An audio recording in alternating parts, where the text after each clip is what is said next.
Ruby, is a candidate. That's. Are you sure? Okay. Well, probably not, that's all we probably have in the cell phone, that's what we use. Okay, I use it. We use a cell phone. Okay, I got the timer on the cell phone work. So it's gonna be, you'll need a 2 minute and a 1 minute, because of openings, it goes to 2 minutes.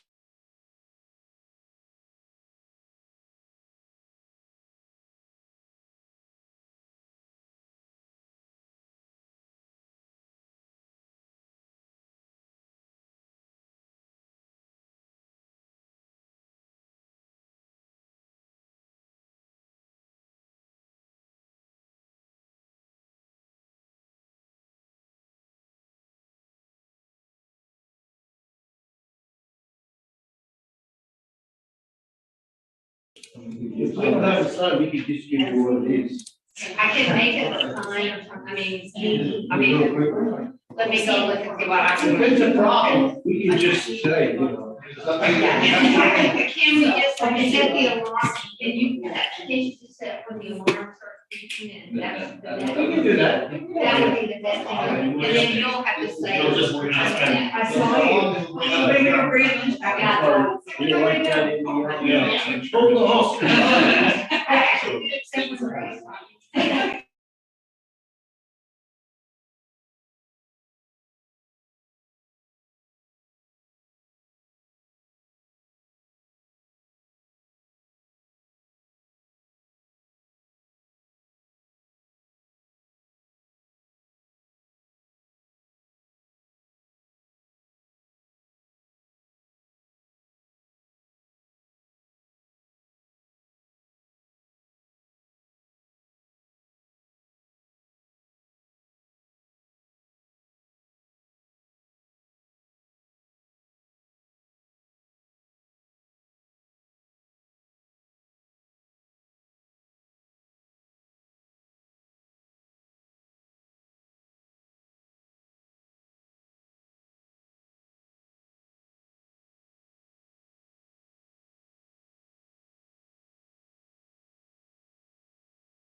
No.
I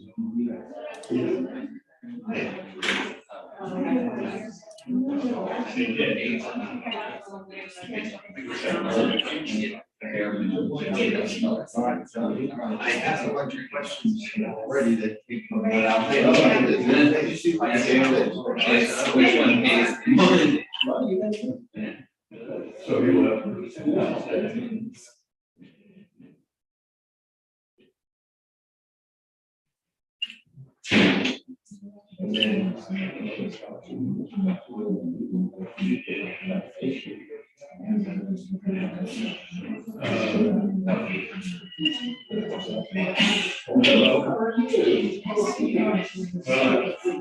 Yeah, how are you? Yeah, 100%.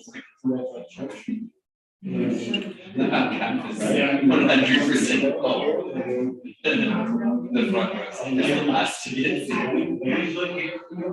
You might. Yeah. This time? Yeah. Yeah. Yeah.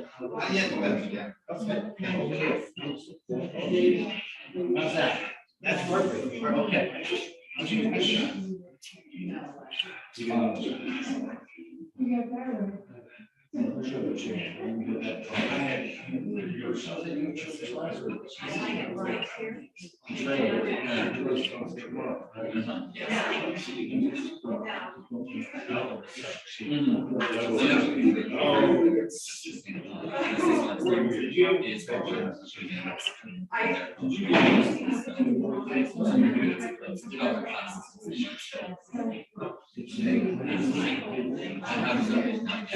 Another notch. The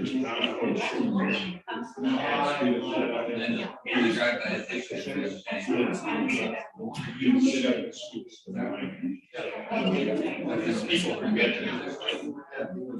Hey, sir.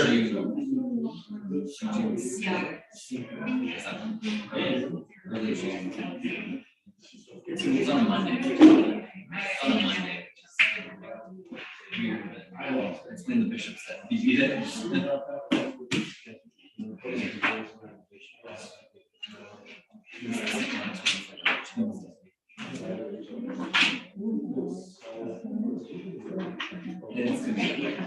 be right where it is. It's just kind of it has like a Jonathan.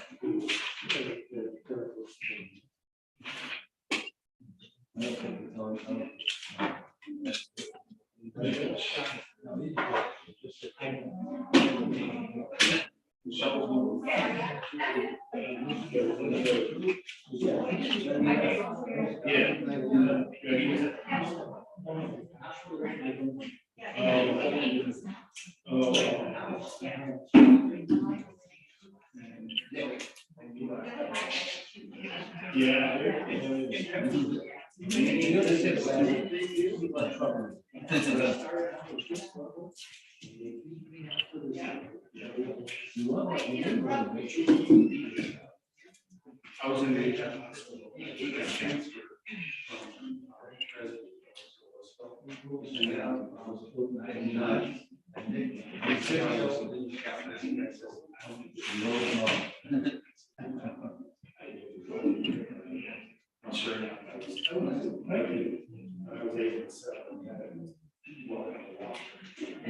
The end of this month.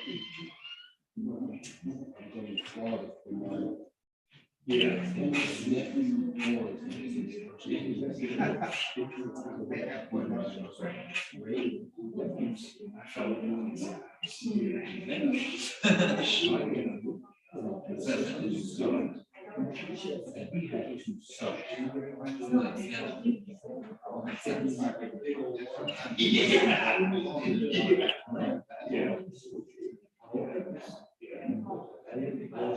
Yeah, it has to be. And I haven't seen them in over 15 years. I've met them before.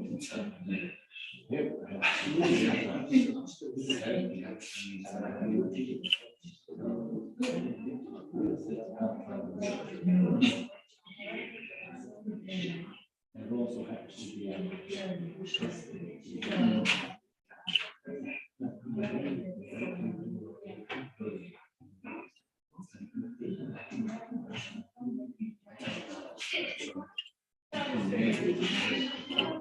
Yeah.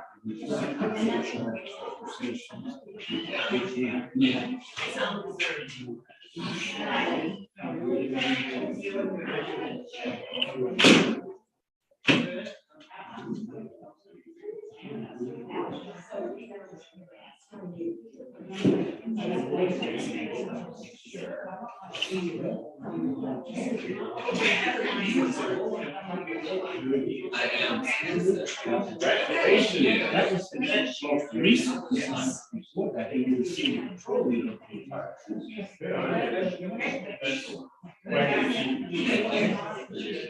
are you gonna do, what do you want? I want to be like long term, but for me, it's really hard to try to bring this kind of focus on. The fun part of the ball with the scouting process, I'm not behind the secretary. If I have school things that are at the bottom, so it's really, yeah. Okay, I want to be yeah, Monday, I'm actually gonna go, Monday and Tuesday, I'm touring for colleges here. About to because I want to be a doctor, so. Not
exactly.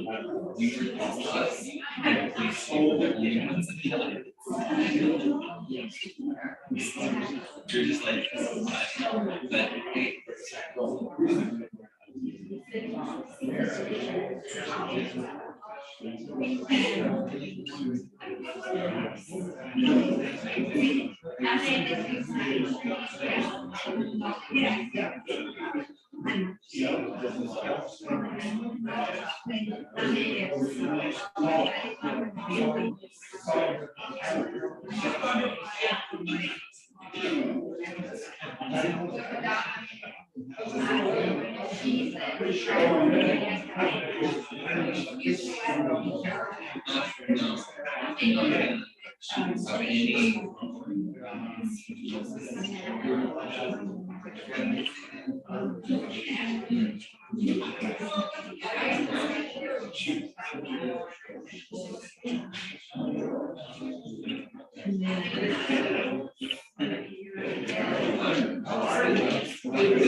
We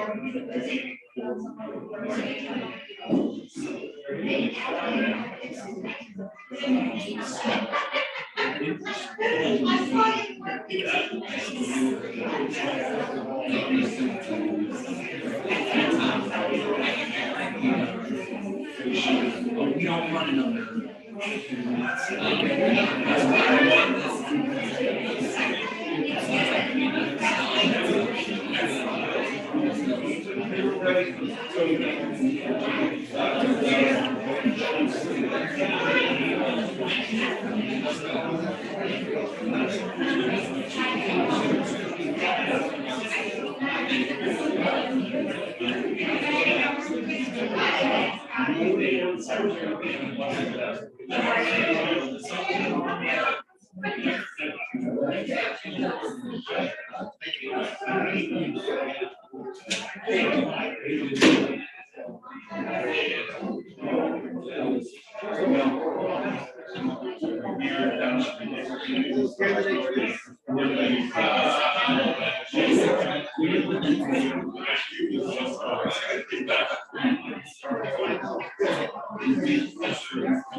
Ben, nice to meet you. What's going on here? One of your fellow doctors patched me up. I had a very bad tear. I've been suffering with pain for 4 years. And I'm tired. I used to think crying on the planet. Tired. I thought my arm's gonna stop hurting. It was like I was back for 7 days. I come home, my arm. And I couldn't hold it. Sounds like a not real good idea to have you on the plane. Well, I mean, it just bothers me enough that I finally started. It's not the same before this. But we had an MRI, so I'm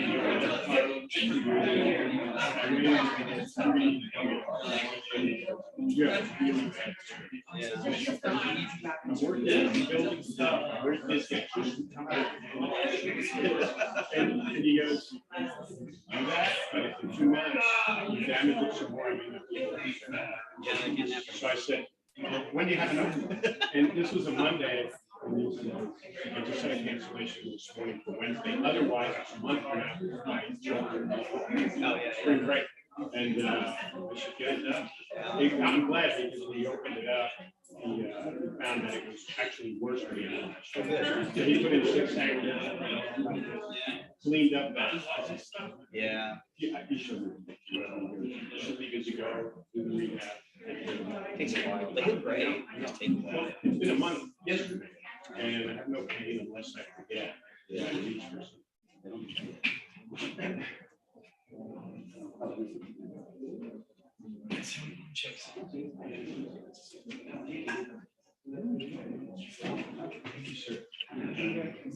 Still working. Very observant.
All right, folks, so we're about to begin. If you would, anyone that has a cell phone, you make sure it's on mute. And they ask me to ask people not to do any chatter during this because the microphones are over there. It would be disruptive. Also, for the candidates, when you speak, please move forward towards the microphone. Make sure the green button is on. All right.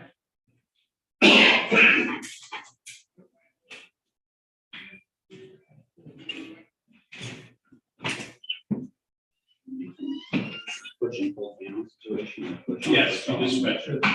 That's one too. Well, yeah. Yeah, I see that. They didn't know how to fix that.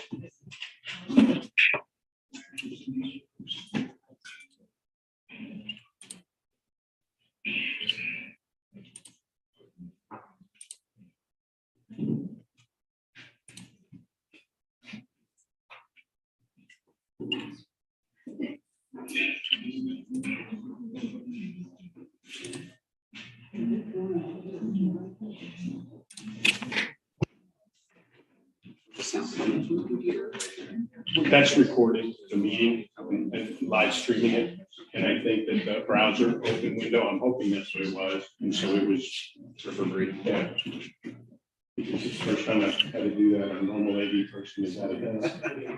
All right. We're about ready. For this live stream. Yes, sir. All right, so let's open it up with, let me say good afternoon and welcome to the Copper Canyon Town Council Candidate Forum. I'm Bob Weir and I'll be the moderator for today's candidate forum. The Cross Timbers Gazette is proud to provide this opportunity to the community to meet the town council candidates and hear their views on the issues. The Cross Timbers Gazette is mailed to 55,000 homes and businesses each month.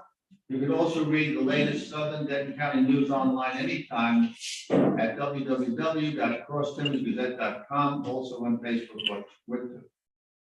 I would now like to welcome and introduce our town council candidates. For place 3, we have Rudy Castillo, and it's all left to right here. His opponent is Tim Larson. In place 5, we have Chase Libbert.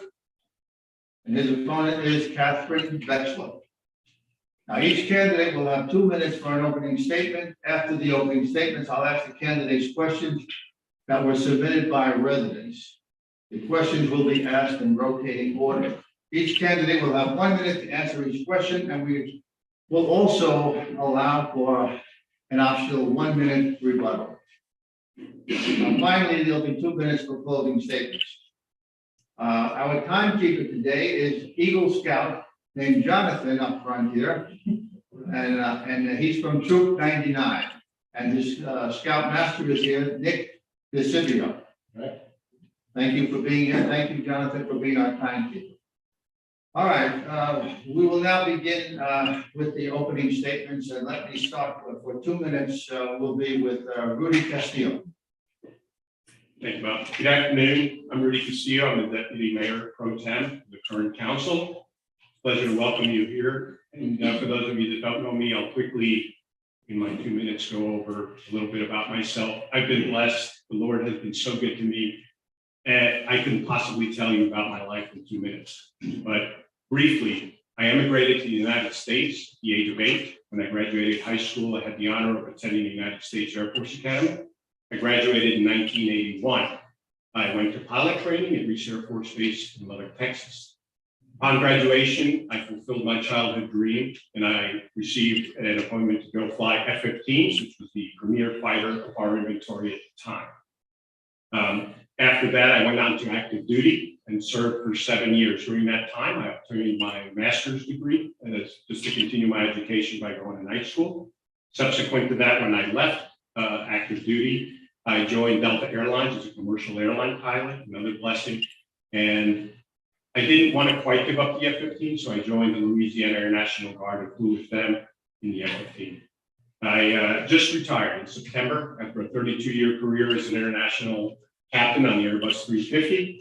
And something I did that I'm very proud of while I was with Delta is post 9/11, the Department of Homeland Security asked for volunteers to carry weapons on board.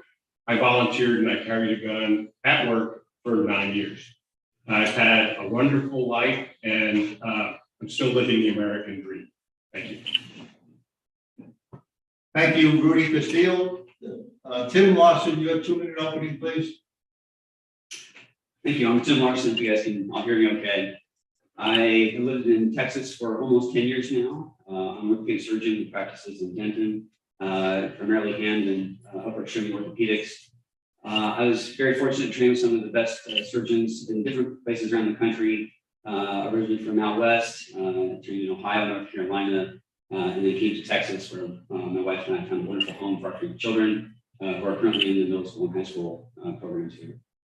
I have relatively new to Copper Canyon. I've been here almost 2 years. We love this place. It was a little oasis amongst the Metroplex here. So we moved here not too long ago, and it's found to be a wonderful place for us and some wonderful people. Being on the way here, I love just driving down the road, and anyone I see just says hello and waves hi, and it's authentic and genuine, and that's just not something you get everywhere. So I'm really blessed to be here. As far as my running for town council, some people go into politics. Sometimes politics comes to people. I'm more of a politics comes to people type person. I just want to see our Oasis stay our Oasis. I want to see Copper Canyon stay just what it is. And that's an open, quaint, rural place. That's what I'm on. Thanks. Thank you, Tim Lawson. Chase Libbert, you have 2-minute opening, please. Yeah, good afternoon. My name is Chase Libbert. My story begins here in Copper Canyon when I was born. I was blessed to grow up on a beautiful family property right in the middle of town. My childhood was a little bit different. I grew up riding horses every day as a kid, working cattle in the arena and the fields. And after that's done, fixing fences, driving tractors, mostly fixing tractors because we never ran so on the road. But it was a great childhood. I learned how to drive when I was 8 years old. My grandfather got me my first little ranch truck, an old 1981 Datsun. Only was a 2-cylinder really, so it didn't go very fast, but we found pretty much every mud hole in town. I know this place like the back of my hand. I ran cattle from Town Hall here to 407 corridor, and even in Lantana before it was there. Growing up in Copper Canyon was great, but when it was time to move on, I graduated high school and went to Texas Christian University, where I graduated with a real estate finance and entrepreneurial management major. I got my pilot's license and instrument rating there. I went on to work for a small family oil company in 2008, where I still am today and I'm vice president of exploration there. My roots have never changed from Copper Canyon. This has always been home. And since 2008, when I came back to take over my family's cattle operation here, I fought diligently to preserve our land. I've been very involved in town politics over the past few years, going to every meeting, P&Z meeting, workshops. I'm very well aware of the issues that we face and prepared to approach them from a rural perspective, my roots. I look forward to serving you as Council Place 5, just as my grandfather did many years ago. Because keeping it rural is not a slogan to me, it's my way of life. Thank you, Chase Libbert. Catherine Vetchler, your 2-minute opening, please. Hello, everyone, and thank you so much for being here today. We really appreciate it. My name is Catherine Vetchler. I moved to Copper Canyon in 1994 with my husband. We completed the States of Copper Canyon development way back then, and that's when we decided to move down here. I originally am from Canada. Both my husband and I are from Canada. But I moved back to Italy as a young child and grew up in Italy and spent a good part of my life back there. When I moved back to Canada, that's when I met my husband. My husband was in real estate and construction, and my family was in construction. So I kind of grew up with that sense of building and development and construction. My husband and I decided back in early 90s that it was time for us to move to Texas, because that's where the growth was. So that's what we did. We came down here. My background is not as elaborate as the gentleman, but I've worked hard to get where I am today. I really believe in our town. I love Copper Canyon. I really would like it for it to stay the way it is, 1 acre lots, and continue development in that same area. So that's why I'm running for council today. I've been to many, many meetings. I've worked with a lot of, lately, a lot of developers wanting to develop smaller, I want to say mid-density user, and I'm really not for it. I think Copper Canyon needs to stay 1 acre lot, so that's why I'm running today. Thank you. Thank you, Catherine Beckler. What we'll do now is, by the way, the closing statements will be done in reverse order. So we'll begin with that. All right, we'll now begin the question and answer format. Each candidate will have 1 minute to answer the question, and there's an optional 1 minute rebuttal. And the questions will be asked in rotating order. So we begin with Rudy Castillo. First question. These questions all come from residents of Copper Canyon. Property taxes are going through the roof, with home valuations rising rapidly. Should council consider further lowering property tax rates to partially offset the increase? If so, how would you achieve this goal? Thank you, Bob. So glad you asked that question. The council I've been sitting on just lowered our taxes by 0.02 per 100.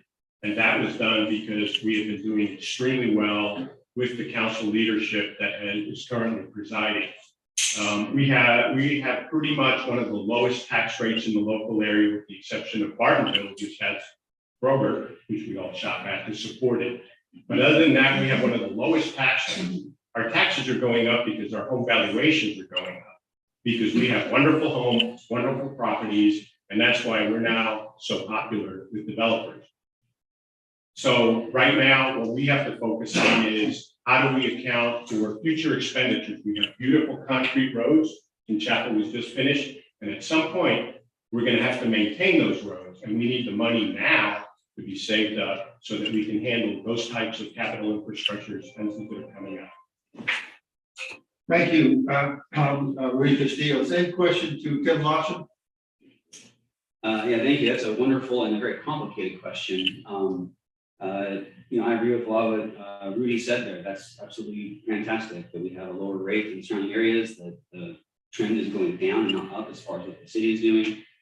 Some of the more complex issues, though, surrounding specific property taxes is the development of new properties. One reason that houses are worth what they are worth is because a lot of the surrounding areas are somewhat landlocked. The village is pretty landlocked, Farmland has some restrictions and whatnot. So if the future master plan of the city is to open up high density housing, then people are going to choose to build their own house rather than buy a house that's existing.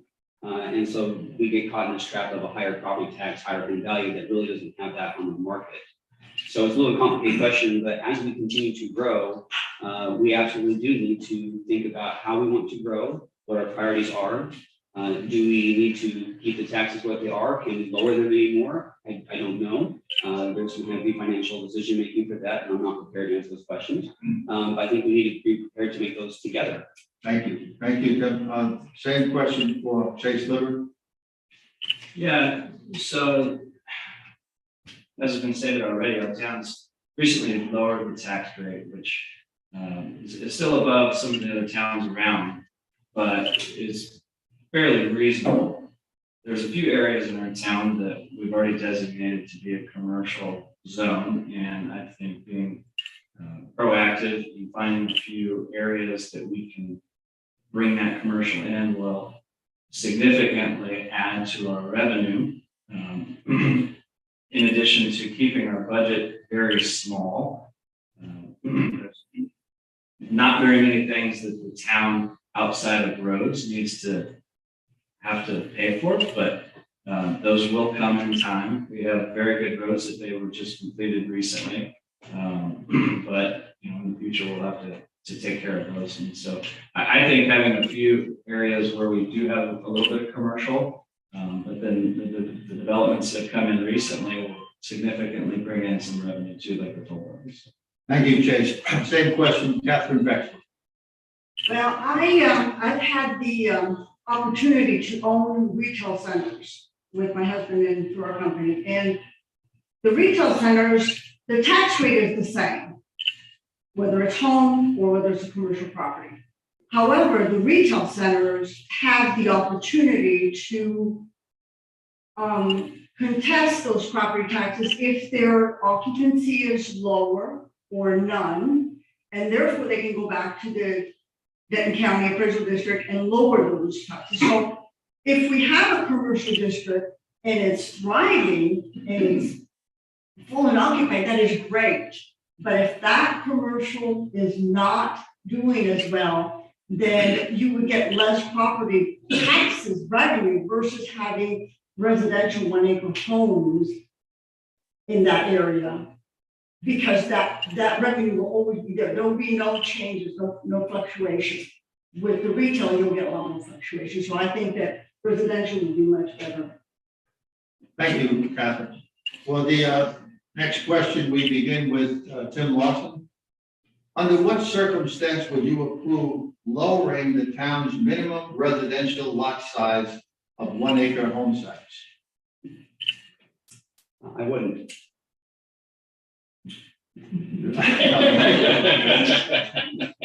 Okay, brevity is brave. Okay, so the same question goes to Chase Liver. So currently our town has town center designated 1/3 acre, and that's been a hot topic. That will not be able to be changed, unfortunately. We'll have to deal with it. But the good news is the rest of our town is 2 acres and above, except for a few smaller areas. But it's all 2 acres. And if I have any say in down zoning, it will be to support our current zoning map as is, which is 2 acres and above, not 1 acre. Thank you, Chase. Same question, Catherine Bexler. I will not support any medium density development. I know that we have some acres that are 1 acre, and I would support anything over and above 1 acre. Thank you, Catherine. Same question, Rudy Castillo. Chase just brought up the zoning map, and because I'm currently on a council, I always carry one of those with me. Those of you in the back of the room can probably even see this. The big yellow area is R2, 2 acres or greater. With the pink area is R5. Both of those combined are 71% approximately of our area.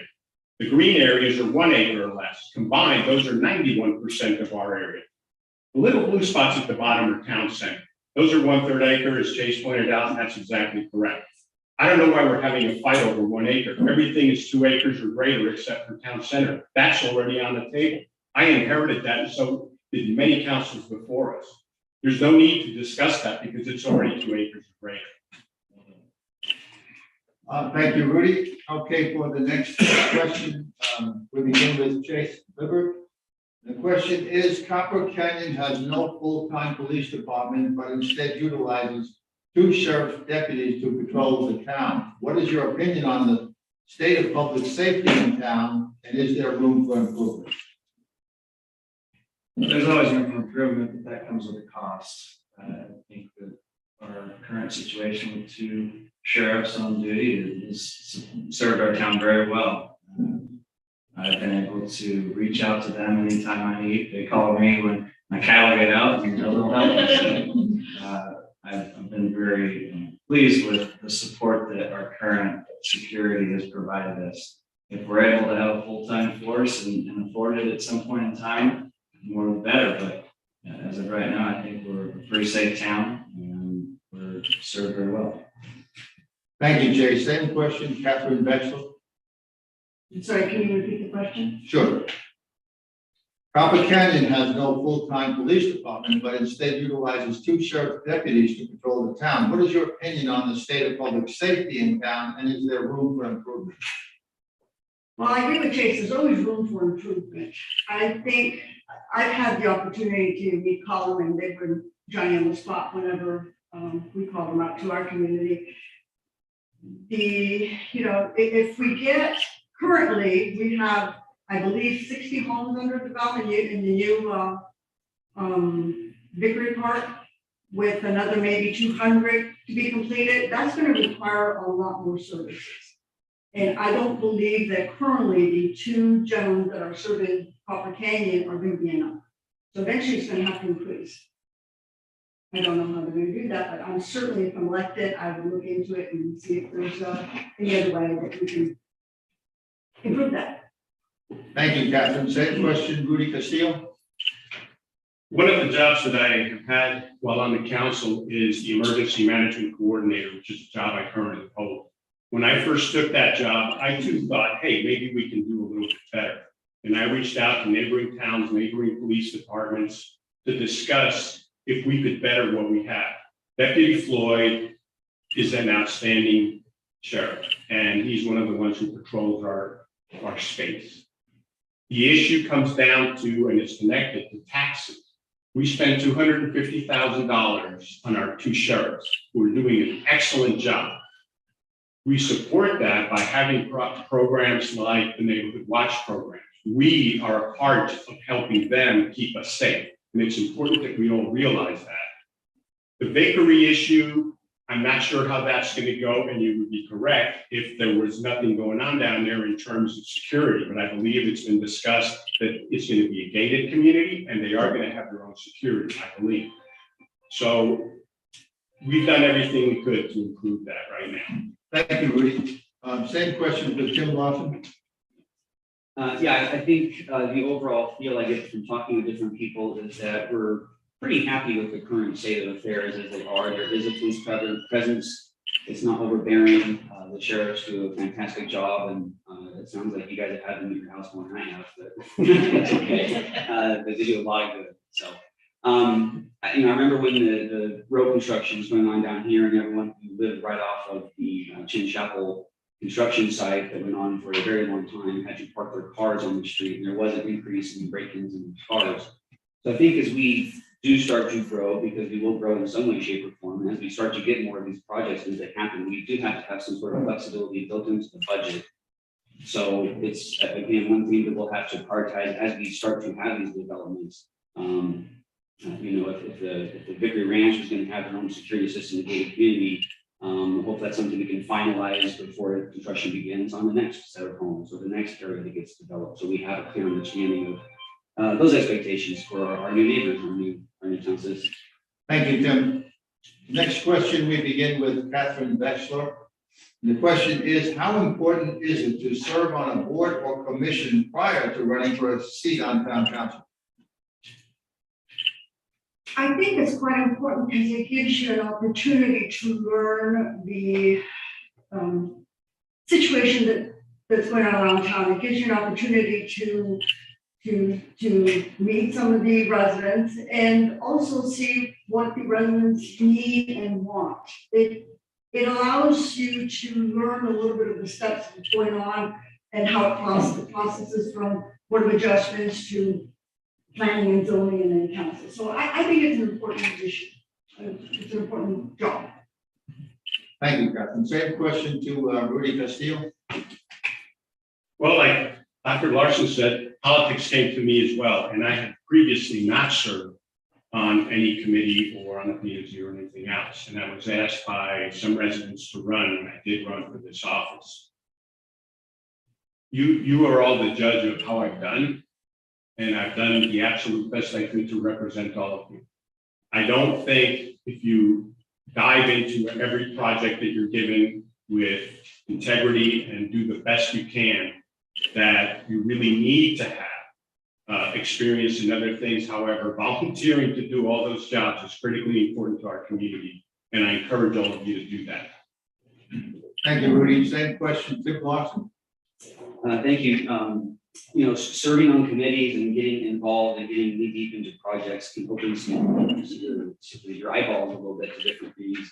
One thing is that we are all very similar, and yet we all are very different too. People have different needs and different expectations.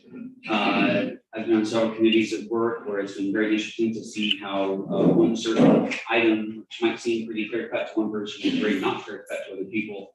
and then downstream effect. So I think it's very important to have some experience in discussing delicate things with people. Property tax is a great example. No one wants to pay more property tax than they have to, but we all need to share services and be a community together. So I think it's very important. I think that having your heart in the right place, doing the right thing for the right reason is very important. I think that serving on a town council, no matter which one of us is elected, I think fortunately Copper Canyon has a lot of great options here. So I really think that experience is great, but your heart and your passion are more important. Thank you, Tim. Thank you. The same question for Chase Liver. Yeah, of course, serving is great, but it doesn't do a whole lot if you're not actively involved. And there's no one in this room, maybe Mark Pape, that's been to more meetings, whether it's council P and Z or anything else that goes on master plan committees than I have. I am so involved in everything that happens in this town, and no, I haven't been on a board at this point, but I can guarantee you that I know what's going on and I'm involved.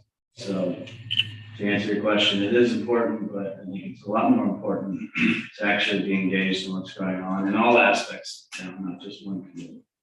Thank you, Chase. Next question, we begin with Rudy Castillo. And the question is, are you satisfied with the way the town is handling the Poindexter branch drainage study to mitigate flooding issues? If not, what more do you feel should be done? Right now, I am satisfied because I've been on the outskirts as a council member of what's going on with the Poindexter Creek. That study cost all of you and me $61,000 so that we understood correctly what the problem is with the water. I took a little bit of interest as an aside when there was a lot of banter about what was really being done. I spoke to 3 of the previous engineers who worked on that and studied some of our flooding issues. The bottom line is this: the majority of this can be softened or fixed with basic maintenance of the entire Poindexter Creek. If you look at the study, the cheapest option is $1.3 million. That has to come out of somewhere, meaning us. The most expensive one is $13 million. So I'm all open to suggestions if there's somebody that can come up with a way that we can get the money to do some of the things that were suggested. We are well on the way to rectifying the problem, but it's a slow process. Thank you, Rudy. Same question for Tim Larson. Thank you. I don't want to speak about details that I don't know well enough to comment on. I understand the study. I looked through it. Something does need to be done at some point, and the sooner the better, of course, of doing these things, especially as some of our neighboring towns grow, put up houses where there used to be fields and runoffs and whatnot.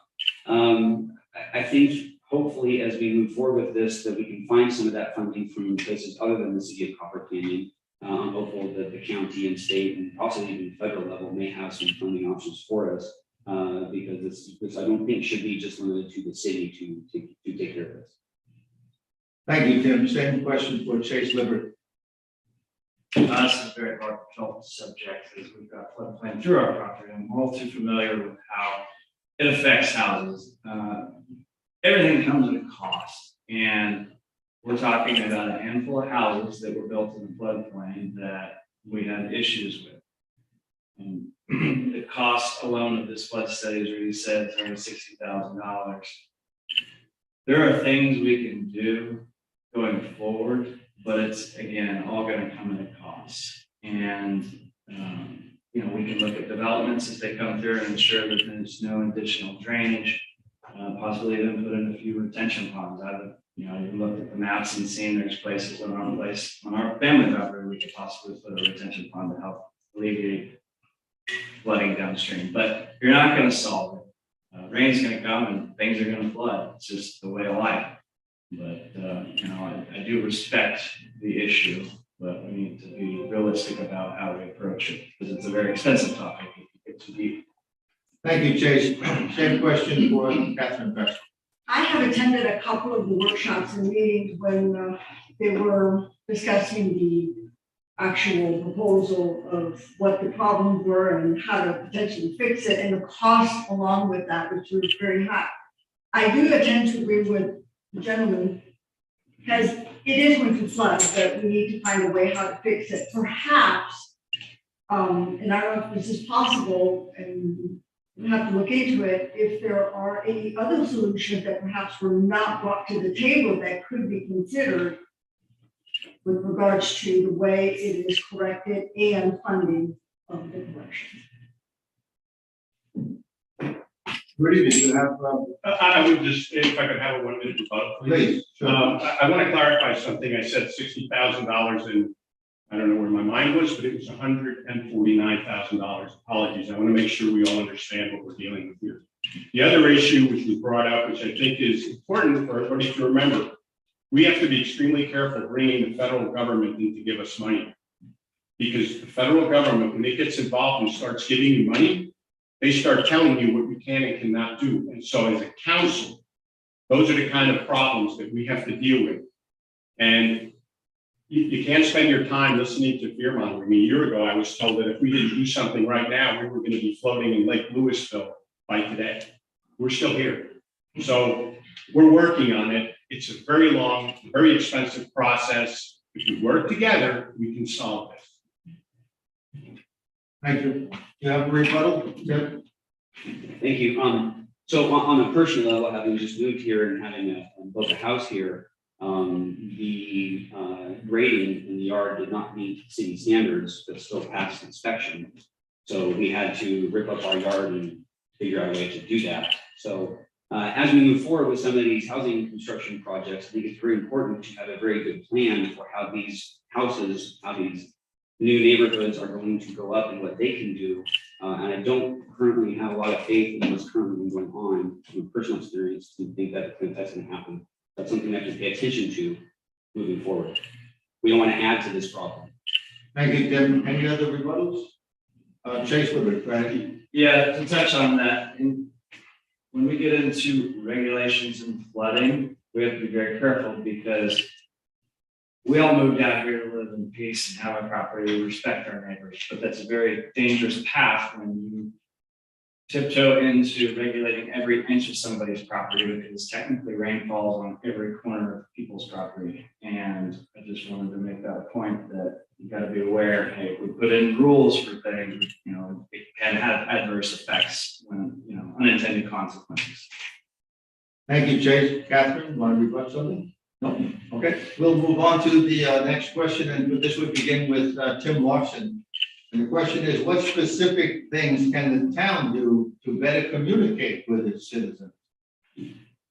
That's a great question. I think some of that might be a little trial and error as we move forward. Some things can be done in person, such as having different meetings, in this meeting room right here, on different occasions, luncheons or something, which I think were done a long time ago, if I remember right.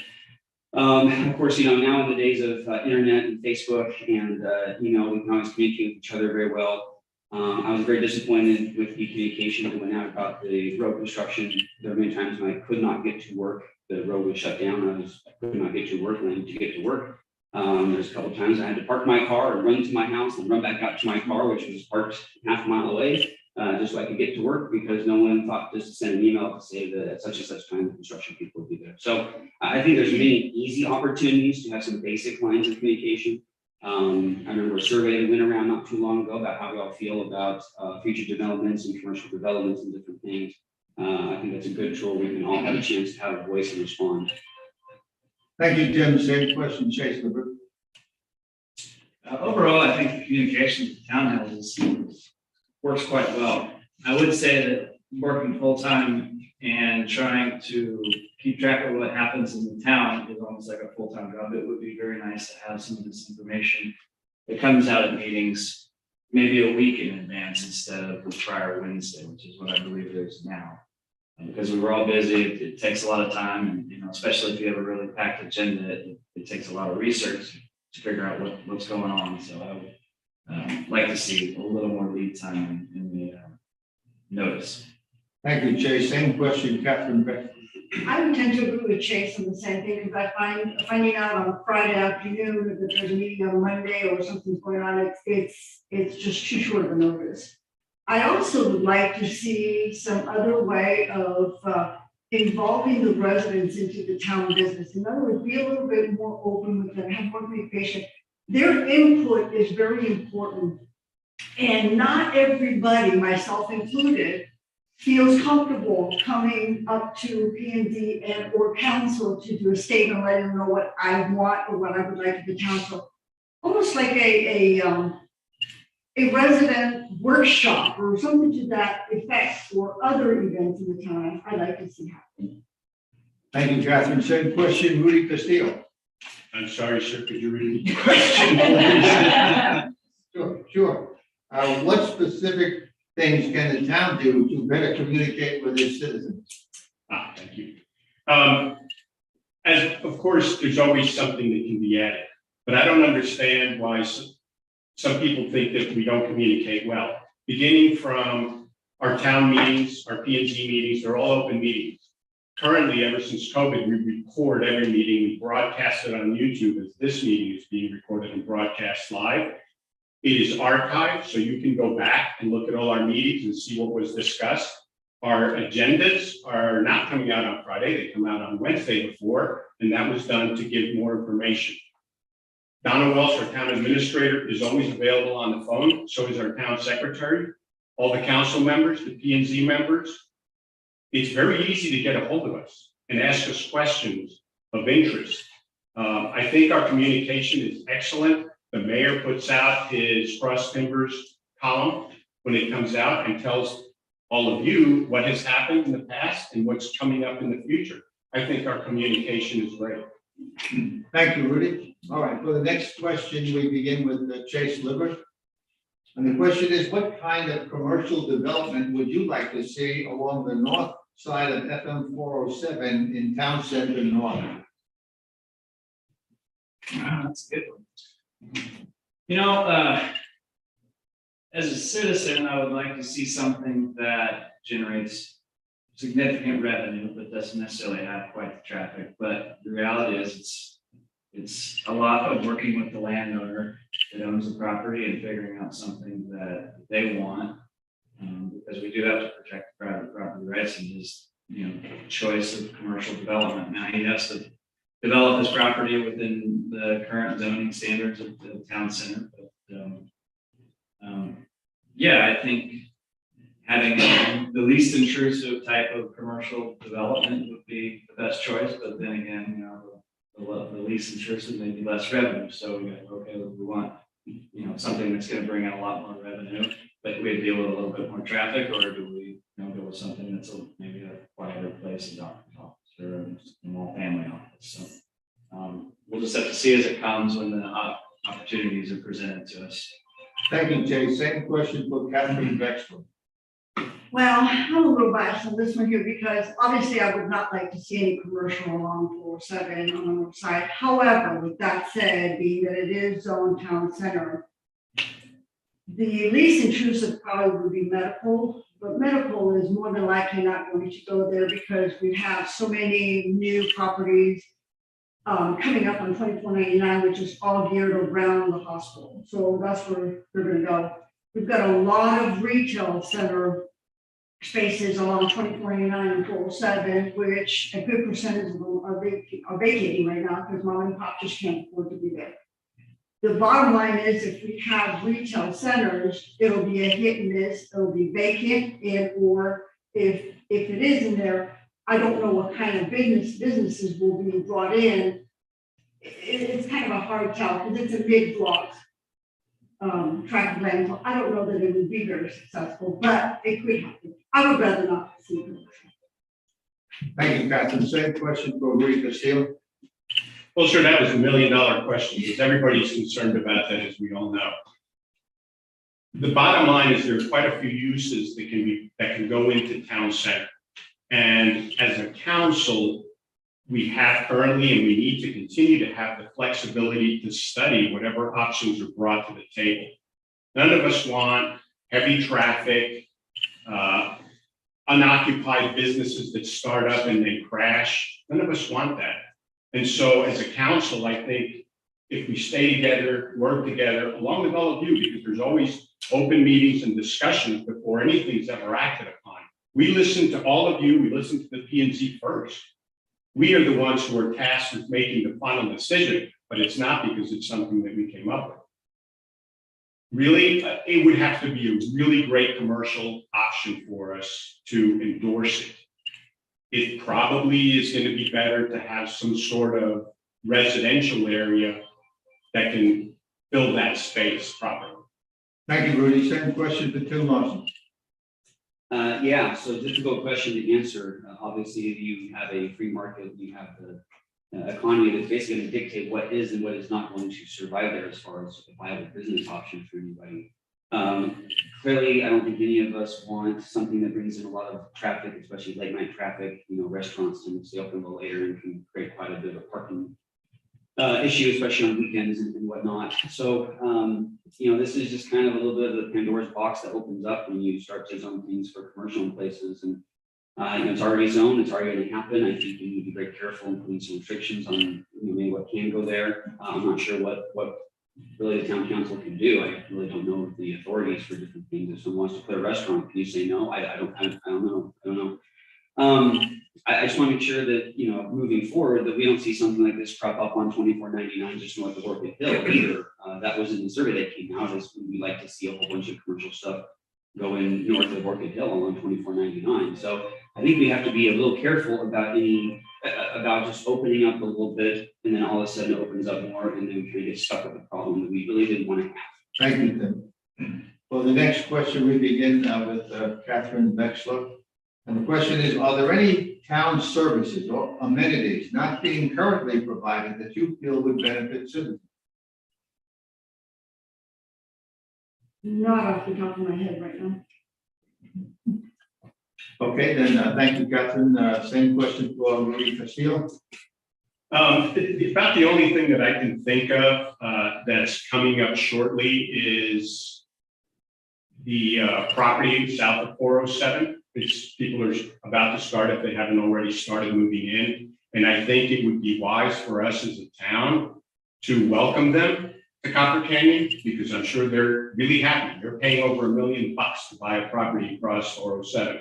So let's welcome them, bring them on into our community, show them the beautiful equestrian trails and a lot of what we offer. I think that's something that we can look at. But other than that, it falls upon us as the citizens to work together to do the things that need to get done by and large, because frankly, our income just is not that high to have everybody else do something for us. Thank you, Rudy. Same question for Tim Lawson. Great question. I think that'd be a wonderful thing to reach out to the citizens and see what they think maybe needs to happen, and really honestly what they might be comfortable using city funds for. Maybe right now we're fine. Maybe right now it's just not worth the cost of adding X or Y. You know, equestrian trails, jogging trails, something that is a little more open and green. I think it fills a lot of people. We have a lot of that not too far away. So I think at this point I have nothing really burning, but I think that is something that would be a wonderful thing to present in the future. Thanks, Tim. Same question for Chase Liver. Yeah, I kind of fall in the category, less government's better. So taking care of our roads, public safety, monitoring the limited development that's in the town is about where we need to be. Stepping into opening a whole lot of avenues for services and parks and recreation. I mean, it sounds great, but you know, it's just not something that we can support as a town. So I think we're doing quite well. Thank you. Okay, thank you, Chase. For the next question, we begin with Rudy Castillo, and the question is, what is the biggest issue in this election that has not been adequately addressed? Wow, that's a tough one. The biggest issue, well, I'll tell you an issue. Because I'm in the safety business right now for the town, I have been keeping a strong eye on what's going on, basically what external threats we face. And right now, today, either it's being handled and there really isn't anything to get up in arms about. The biggest threat I do see is from within our town. It is a little bit of, you know, innuendo and stories going around, and a few people trying to create chaos. That's our biggest threat, because if we fall apart as a town, external forces such as developers will be able to come in and divide us and prevent us from achieving the beautiful town that's up on that board that we all live in, that we love. Thank you, Rudy. Same question for Tim Watson. I really couldn't agree more for that. And as we start to move forward, I think the minimum size of lots is going to be the issue that's going to come up for the next 5 or 10 years. Copper Canyon is very unique. There is lots of land to develop potentially. We should not have to live in fear that we need to stand up and try and keep our city, our town rural, open, spacious. With every new development, we should not let developers come in and tell us how our city is going to be. That's a great job for the town council to just really steer us in the right future, in the right direction in the future. Thank you, Tim. Same question for Chase Liver. I believe the biggest issue that we haven't addressed in this election is education to our citizens and how our town is, why we're here today, why it's zoned the way it is, and what that means for everybody. Because it is what it is, and without a board approval, it's not going to change. High density is not going to just take over the whole town. It's going to be in town center, and that's it. And so I think helping people understand that, and that the whole place isn't going to fall apart. You can sleep at night and keep the peace is first and foremost, in my opinion. Thank you, Chase. Same question, Catherine Beckford. Well, I do tend to agree with some of these statements. However, the same way the planned development came along many years ago, and even though there was opposition, a lot of residents were not happy about it, it still moved forward. I think we need to give the opportunity to listen to our residents more. The way that the planned development happens now, it can migrate north in other parts of the Copper Canyon. I don't think that that's where our residents want. Thank you, Catherine. Rudy has a. Thank you, Rob. I just want to clarify something, because there seems to be a lot of confusion about zoning in our town. Mrs. Vexler just pointed out that 1/3 acre stuff can move north, and that's not really true. I just showed you that map, which indicates to you what things are zoned. You can download that map that I just showed you a little while ago from the internet. It's on our website. So you can be sure that we have 5 acre and 2 acre lots primarily. For something to change to reduce anything below the already set limits, it takes a long time, and it does take your input, because there are open meetings and you do get to come in here and either vote for or against. Then it has to go to P&Z and get through them. And finally, it comes through us. Those of you who have been attending meetings know that it is not an easy process. And so please be educated on the fact that it is not easy to chop up somebody's property. It's already zoned. Thank you, Rudy. Another rebuttal? So if in the future, the next 2, 3, 5 years, sewer comes into Copper Canyon, or it is approved or allowed to come in, and a property owner does want to change the zoning on a larger tract of land and change it to a medium density, can that not go through the process from P&Z then to council and approve and change the zoning? Can that be done? Is that a question being posed to Rudy? Yes, I was right about Rudy, it. you want to answer that? The first and the key to your question is sewage. Where's that going to come from? The reason town center has sewage, I believe, is because the Vickeries worked that out, paid for that. And that's why they have it. They have it from Flower Mound. There is no other sewer. The cost of infrastructure to bring sewer into our town would be pretty horrific. And only somebody that would have a ton of money to bring in sewer throughout the town is not feasible. Most of us already have septic. Nobody's going to put in sewer at those costs. Now, can it happen? Yes, if you elect a bad council and a bad P&Z and you don't participate, it sure can. But it's not likely, because we all love living here and we have huge investments in these properties, and it's not going to happen, at least not on my watch. Thank you, Rudy. Any other rebuttals? No? Oh, you do? Tim. Yeah, thank you. Yeah, I just, I want to make my personal position on this very clear, that I do not want that to be a possibility in the future. I do not think we need to expand sewer anywhere else, because once things start to creep in, and I think a lot of us are a little nervous that that's going to happen, because things can change, and things can change as we go forward with really kind of in our busy lives, all of a sudden something comes up and something's proposed and something's already developed. And I think we all just want to really just relax and understand the city is not going to go anywhere. So I mean, my position very clear that I do not support any high density housing, anything more than one house on 1 acre. Thank you, Tim. Anybody else? Okay.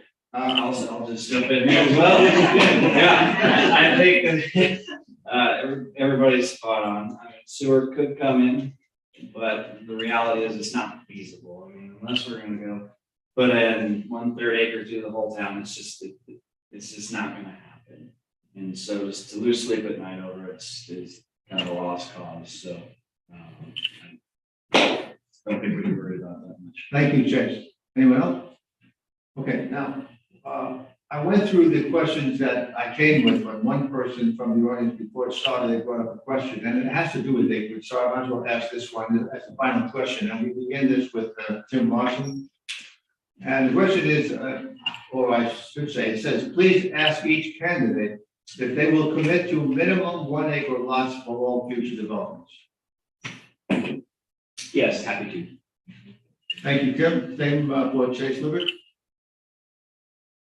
Yeah, and even could possibly take it a step further, since we're already zoned 2 acre. I would say that we should stick to our current zoning map, and if somebody wants to come in and put a subdivision with 2 acre development, you can do a very nice development and still make a decent amount of money, and because that's what they're obviously aiming to. But I'd just take it a step further. Thank you, Chase. How about your response, Catherine Drexler? Yes, I would definitely agree with that. And Rudy Castillo? I mentioned a little while ago that having experience on the council has taught me that we need to have an open mind to address all the issues that come before us. Making such a commitment in some unforeseen way might create a problem for our town. I can't imagine what it is, but I have no crystal ball. We who sit up here to make decisions on your behalf have to have flexibility. I'm not saying I want that. I just showed you how right now it can't happen. It cannot happen in this town to go less than 1 acre. I just showed you why. And it's a very deep and long process. So this is all really in your hands. We are just the final arbiter of what the town wants. And we listen to you. We listen to everything you say, and our master plan reflects that. Our zoning laws reflect that. So there's no need to make any sort of pledge or commitment if you're going to sit as a councilman. Thank you, Rudy. Anyone else? Okay.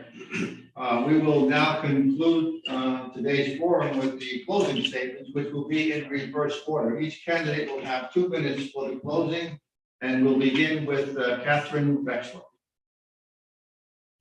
Okay, so the reason why I'm running for council is that I want to try to do my very best to maintain the 1 acre minimum development or future developments to 1 acre minimum. That is my goal. I want to keep Copper Canyon, the countryside living that we have. It's beautiful right now, and we just do not need to add any more rooftops. So in conclusion, that's what I'm standing for, and if you're like me, I will do my best to make sure that that's what happens. Thank you, Catherine. Chase Libbert, your 2 minute closing, please. Yeah, well, as I started off with, this is my home. I've been here my entire life. I plan on being here for my entire life. I want to create an atmosphere where my kids can grow up just like I did. So whatever that means to keep this place like it is what I'm going to do within reason. I'm going to protect the private property rights and not overregulate it. I have always dreamed about doing this and being on council just as my grandfather has. I can't believe now's the time, but I'm excited and look forward to it. I've learned a heck of a lot over the past handful of years about public service and government and the relationship between private property and in town. And I've listened to everyone in town as they spoke about their concerns. And And I respect it. We're not always going to agree, but I can look at everybody's point of view with, from a bird's eye view and believe we can come to the right outcome. We just all got to work together and try to keep the peace as best as we can, because we're going to face challenges, but there's always a solution. So I look forward to serving you guys. Thank you. Thank you, Chase. Tim Lawson, your 2-minute closing, please. Yeah, thank you everyone for coming out today. It's a really good showing. It's a beautiful day to come out, and this really shows me that all of you are very engaged and hopefully you're aware or wanting to become more aware of the challenges that we face. Fortunately, we have some good challenges. We have good problems. Good problems are still problems, but at least we're good. We're in a good spot for a lot of these things. I'm really running because I think the voices I hear and the vast majority of citizens of Copper Canyon are very aligned with what I would like to see happen. And moving forward, I want to see that play out. I want to protect what we have here. I want this to be our little oasis in the Metroplex. Thank you very much for your time and for coming out today. Thanks. Thank you, Tim. Rudy Castillo, your 2-minute closing, please. First of all, Bob, thank you very much, and thanks to the Cross Timbers Gazette for hosting this and being moderator. We really appreciate that. I have to thank all of you as citizens for having given me the opportunity and the privilege to serve you for the last 2 years. It's been a lot of fun. It's been challenging at times, but I've really enjoyed it. I hope you give me that opportunity again for another 2 years. You have my promise that I will stand guard for the things that we want in this town, which is a lot of the stuff we all talked about.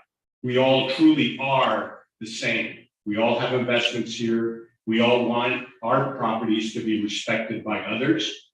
And we want to be able to continue what we've had. This town didn't just show up this way yesterday. There is a long legacy of great mayors, great council people, great P&Z people who got us to today. And I plan on continuing that momentum and continuing that legacy for other generations so that someday when everything is pretty much what it's going to become, they'll be able to look back and say, those guys did a nice job. And so thank you for your time and thank you for taking interest in town government. Thank you, Rudy. And I want to thank you, all the candidates. I also want to thank our Eagle Scout, Jonathan, for being our timekeeper. Scoutmaster Nick DeCivio for being here as well. Thank you. Thank you all very much. A reminder that today's forum is being video recorded and can be viewed at crosstimbersgazette.com. Early voting begins on Monday, April 25th and ends on Tuesday, May 3rd. On election day, May 7th, polls will be open from 7 a.m. to 7 p.m. For voting locations, visit votedenton.gov. Please visit the Cross Timbers Gazette website at www.crosstimbersgazette.com for the latest Southern Denton County news updates. This concludes our program. Thank you to the candidates. Thank you to the town of Copper Canyon, and thank you all for attending.